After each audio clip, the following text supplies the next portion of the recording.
waiting. Waiting in a queue. Waiting for someone who's always late. Waiting for results. Waiting. It can be irritating and confusing and can even cause us to be a little scared at times. When I was in Sunday school, and I'm not going to tell you how many years ago because I'm one of the young ladies, Come on, please. we were given an illustration when we were being taught about prayer and how God prays. And I don't know if anyone can remember the traffic lights. Any of you ever? Yeah? Yeah, come on then, Lorraine. What's the traffic light illustration? Well, green for go, red for wait, and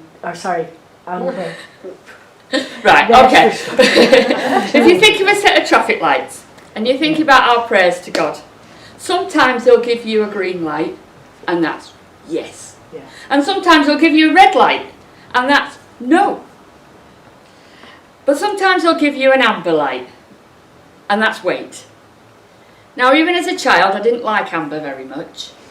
And if I'm honest, I don't like much either now. But we live in a very different society than the one that I grew up in as a child. People expect everything to be instant. And I have to confess, even I get frustrated when my computer takes more than 2 minutes to boot up. Even though when I think about it, I can remember when it took half an hour. You no longer need to save up to buy stuff. You're bombarded with adverts. Buy now, pay later. Actually, come to think of it, it's probably a sermon in that somewhere. Next day delivery is the norm. And if you live in London or the big cities, the same day drone delivery.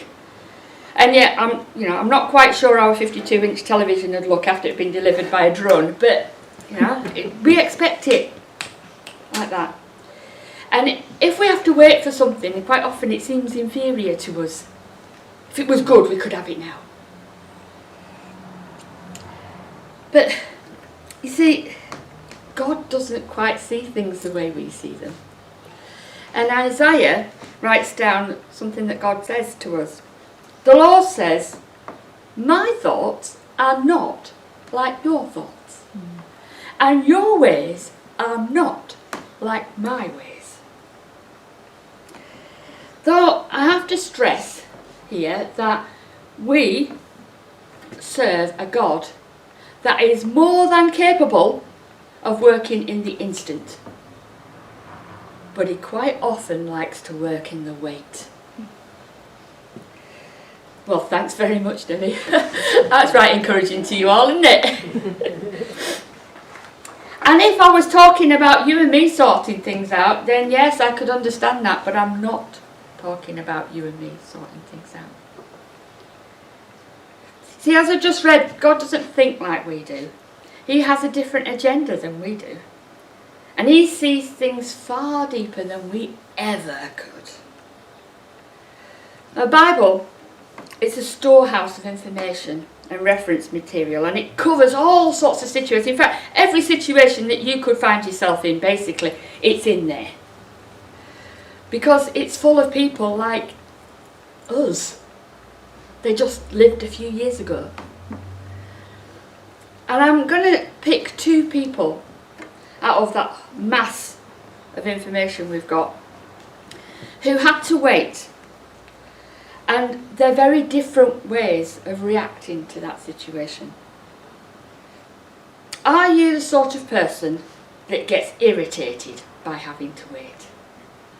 Do you get frustrated and even angry at having to wait for things?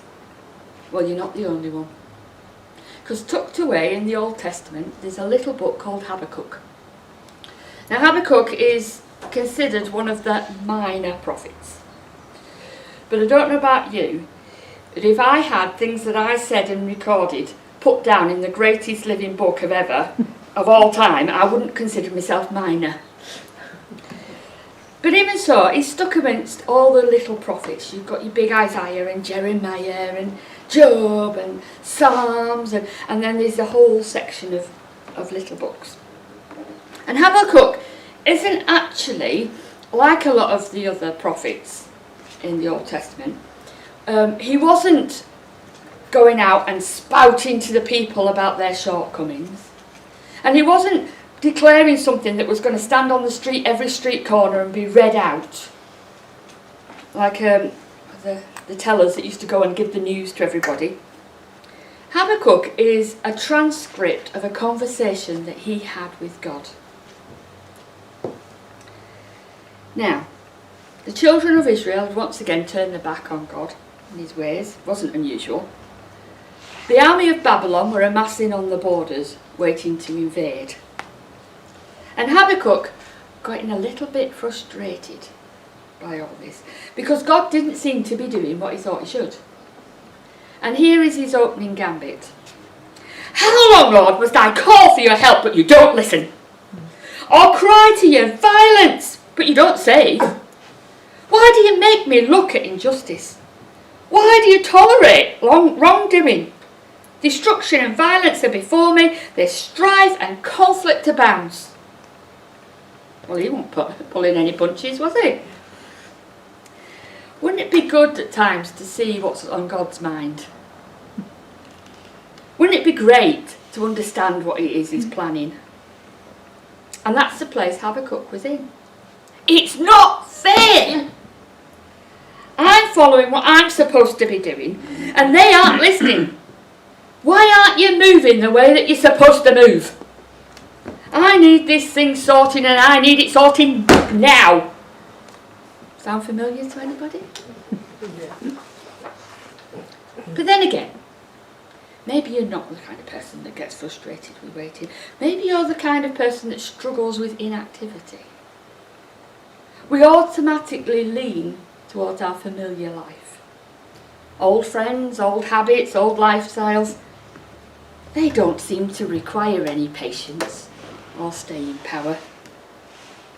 It's a life of we try something, and if it doesn't seem to be going right, then we go on to the next thing, because that's easier to do than sticking with it. We live off the adrenaline of constant action.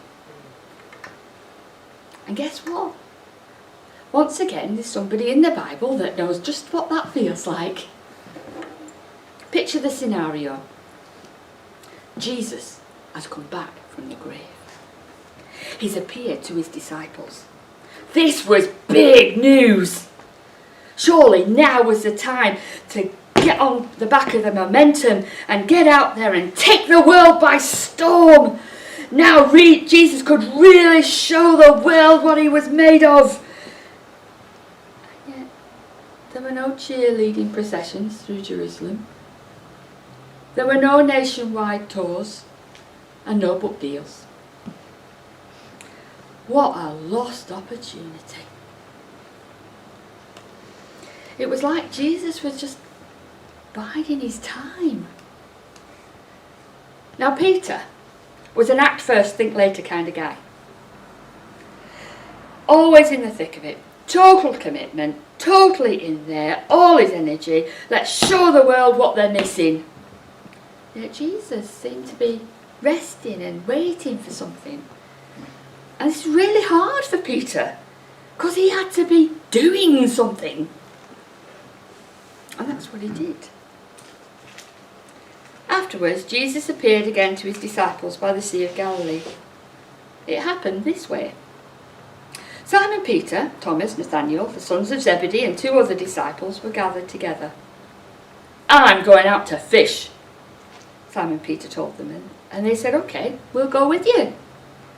So they went out and got in the boat, but that night they caught nothing. These were experienced fishermen.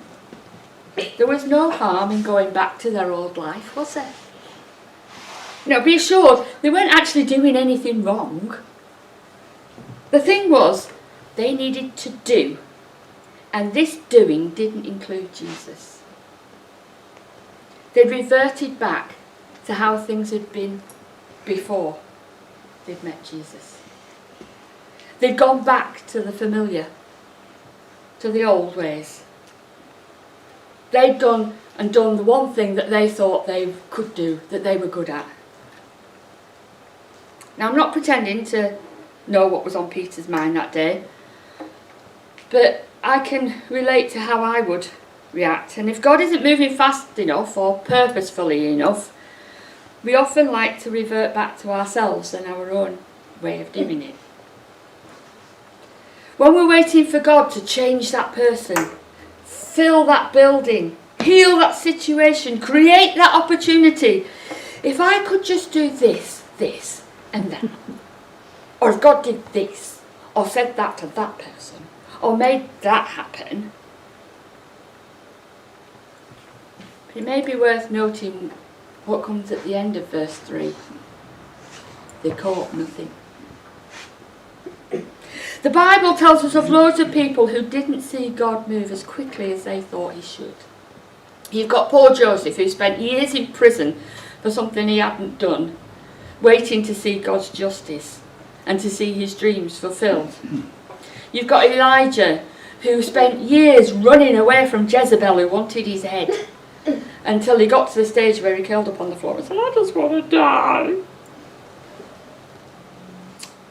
I have to tell you that in both of those situations, God came through in the end. What I'm trying to say with all that is waiting's hard. So, why does God make us do it? Is it to frustrate us? Is it to belittle us some way and keep us in our place? Is it to press our buttons to see what we're made of? Well, I'm sure you'll be very happy to know that the answer is no to all of that. Go back to what Isaiah said, the Lord's thoughts are not our thoughts. And he doesn't do things the way we would do them. You see, God doesn't look at waiting the way we do. To him, he doesn't see waiting as negative at all. Whether it's a new job, a new home, someone to love, filled seats in church, people that we know coming to know Jesus themselves, whatever it is, waiting time gives us a time to get praying, get preparing, and get perspective. Praying. You hear the word pray and prayer lots in the church. In fact, over my time as being a Christian, I've heard it hundreds of times. And you might be actually sitting there now saying, get praying, Debbie. What do you think I've been doing for the past X amount of years? I've prayed till I'm blue in the face and God still doesn't seem to be doing it. Well, maybe it comes down a little to the translation. You see, in English, the word pray means to ask or beg or plead. And I've done my fair share of doing that in time, I can tell you. However, the Bible, mainly written in Aramaic, and in Hebrew, the word for prayer is tefillah. This means to evaluate, to reflect on self. Prayer time is a time to examine yourself and your motivation. A time out, if you like. Our requests are part of that prayer, but it's not a desperate time wearing down our confidence and our hope, but a time of building up as we seek God and seek his face and seek what he wants to do. And that way our prayer requests fit into what his plan is. Now, there's one thing I need to make clear at this point. So if you've fallen asleep, now's the time to wake up, all right? Because this is really important. And I mean really important. An apparently unanswered prayer is not a reflection on you and your faith. You get that? Yeah? If God doesn't seem to be answering your prayer, it's nothing to do with you and your faith. It's a waiting time. The kind of, sometimes it's very hard when you're in that waiting time. You do tend to think, well, have I not got enough faith? Am I not good enough? Am I not good enough Christian? Maybe if I was another Fred or another Enid, or another Glyn and Norma, maybe then God would answer my prayers. But that's not the way it works at all. Because God is there with you. Now, I want you to do something for me. You can guarantee if I'm preaching, I always ask you to do something weird, so I'll be on. Right. I want you to just concentrate for a minute and breathing in and out. Just concentrate on your breathing. Now I would like you to put your hand up in front of your face and carry on breathing. Take your hand down. Put it back up again. Take it down. When your hand was in front of your face, could you feel your breath? Yeah. Does that mean when you took your hand away, it wasn't there anymore? No. When you go outside and it's cold, and there's a great billow of smoke in front of you, and you can see your breath. But today, when it's nice and warm and we're in here, does that mean that you don't breathe anymore? No. Sometimes we see God move. Sometimes we feel God within us, but quite often we don't. He is just there, as close to you as your breath that goes in and out of your lungs. The kind of self-examining prayer I've mentioned stops us focusing on what we think we want, what we think we need, and gets us prepared for what God's actually got planned. Now the disciples and families were gathered together after Jesus had gone back to heaven and he was away from him, and they'd been told to stay together and to wait. They didn't know what they were waiting for. They didn't know how long they were going to have to wait, but he told them to wait.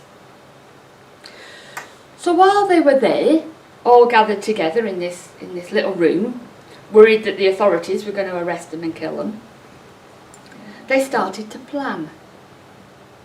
Now Judas had dropped away from the 12 and he was no longer part of them, and they somehow knew that they needed to be a band of 12, and so they started to prepare and they started to take votes and work out who was going to take Judas's place, because they knew once whatever God had got planned was happened, they needed to be able to just go. So they got themselves sorted in the meantime. If you want to know what happens next, then I suggest you read Acts chapter 2. And all I can say is Peter got his nationwide tour. Instead of getting frustrated, are we getting motivated? Instead of sinking in despair, are we using that time that we're waiting for a change of our attitude? To see what God's got in store? Seeing what is in our heart is what's in his heart. When it comes to preparing, we need faith.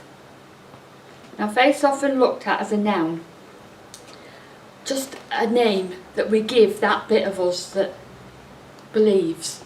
That's our faith. But faith isn't just a noun. Faith is a verb. Faith is a doing word. We need to be exercising our faith. And the more we do, the stronger it will get. And the more we can do with it. Becoming familiar with our instruction manual, our Bible, sharing with each other, encouraging each other, getting spiritually fit, all takes place in the waiting time. So, if you can use the time to get praying and get prepared, then we'll get perspective. It's one of the plus sides of waiting. How many times would you have reacted differently if you'd had time to sit back and think about it? How many angry emails would never have been sent if somebody had had time to sit back and look a bit closer? How many hurts would never have happened if we hadn't just opened our mouth at that time? I'm sure you've heard people say, God sees the bigger picture. And that's not always easy to accept when you're in the middle of a situation. And I have to say, put my hand up here and say, there's times people have said it to me and I'm going, oh yeah, sure. Because it doesn't seem real when you're in the middle of it. But actually, that's what a waiting time's for. As a parent, and she wasn't supposed to be sat in today, so I'm not looking at her. But if as a parent I gave my child everything she wanted immediately, would it stop her from wanting more and bigger and better? No. Would she value what I'd given her so easily? No. Would she appreciate just the time and the effort it took to get those things for her? No. She would live in an instant world with instant rewards, but would that help her to become an understanding, patient, appreciative adult? No. So why should it be any different with God our Father and His children? Now, you'll be glad to know that the answer to your prayers isn't always going to be wait. There will be yes, and there will be no. Some doors will open, some doors will close.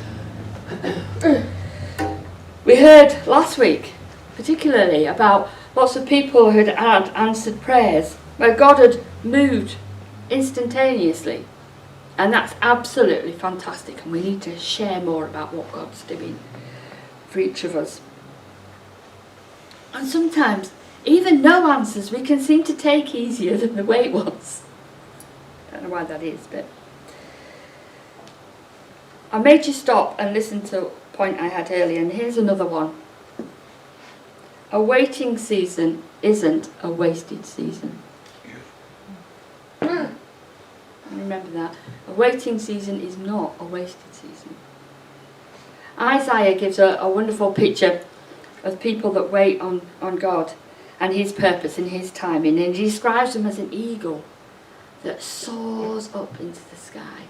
And you just think about it, an eagle, it's one of the birds that flies the highest of any bird. And when they are up there, they see everything. That's what the waiting time is for, to give us those wings, to take us to that place where we can see things from a different perspective altogether. I'm a bit of a country fan, and I'm sorry you've heard me singing enough this morning already, but there's an old chorus, if you remember it, then you can please join in, based on that verse in Isaiah, and it says, "They that wait upon the Lord shall renew their strength. They shall mount up with wings as eagles. They shall run and not be weary. They shall walk and not faint. Teach me, Lord, to wait." Remember Habakkuk, right back at the very beginning? Well, I'm going to finish this off today with God's reply to that mini rant that he had. Because it says things in the way that I never could. And God said, "Watch and be utterly amazed, for I'm going to do something in your days that you would not believe, even if you were told."